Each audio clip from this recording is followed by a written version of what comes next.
Hi, I'm Shepard. I'm a Christian who's doing a deep dive in Romans, and I want you to come along with me. Today we're looking at the last 5 verses of chapter 1. Okay, so looking at what we've covered so far, Romans is written by Paul, who is an apostle sent by God. He's written to the church at home to share his faith and knowledge about Jesus. He lets them know that he's heard of their faith and he's been praying for them, and wants to visit them so he can encourage one another with spiritual gifts.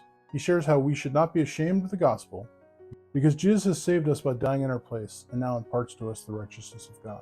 He then goes on to say the wrath of God is being allowed to come because people have suppressed the truth about who God is and what Jesus has done for us, and are misdirecting their worship to things other than him, who is the only one worthy of worship.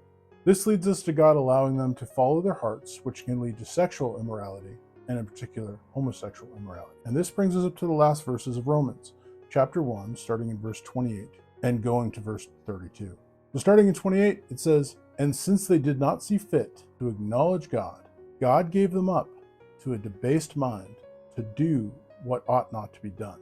So again, if you've been watching, God giving someone up is not the same as giving up on them, but it is more like allowing them to go against what he would have them do, which allows their minds to direct their bodies towards sin and away from him.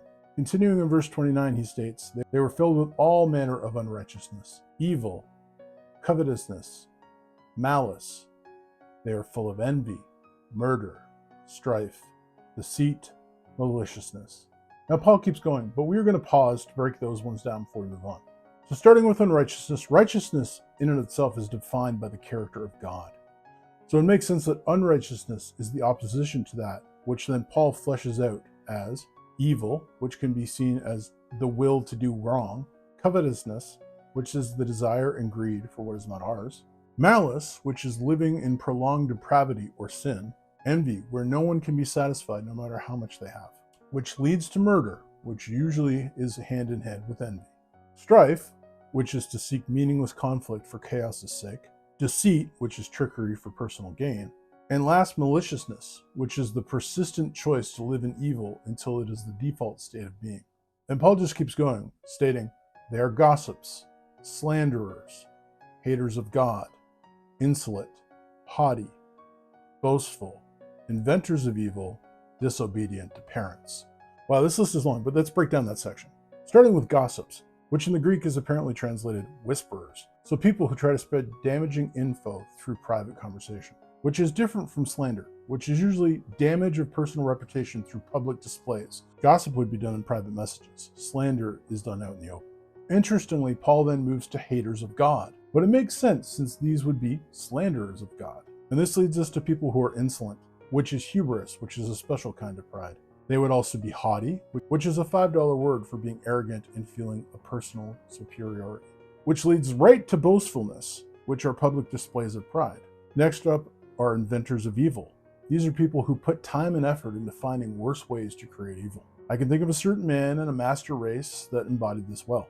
And lastly, before we finish this list, Paul mentions how they are also disobedient to parents, which might seem out of place. But if they are following their heart's dark game plan, the chance that their core relationships would not also suffer is pretty slim. Paul then finishes the list by saying they would be foolish, faithless, heartless, ruthless. So foolishness is pretty easy to start. It refers to someone becoming numb to sin and then living in an unconscious response to God, being a fool. And that leads them to being faithless, being committed to not having a faith, which leads to heartlessness, because it's hard to truly love and have natural affection when you have closed yourself off to the source of real love. And then that leads to the end to becoming ruthless, which means no longer being able to show mercy. This takes us to Paul's final thought in chapter 1, where he says in verse 32, "Though they know God's righteous decree that those who practice such things deserve to die, they not only do them, but give approval to those who practice them." This is where it all leads. It starts with suppressing the truth of God and leads to a landslide of sin, which just keeps on leading to more sin.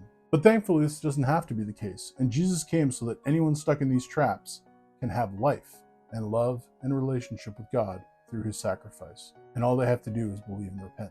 So that's Romans 1, finally finished. This took a lot longer than I thought it would, but I'm really happy I'm doing it. I hope you're coming along for the ride. God bless. See you next video.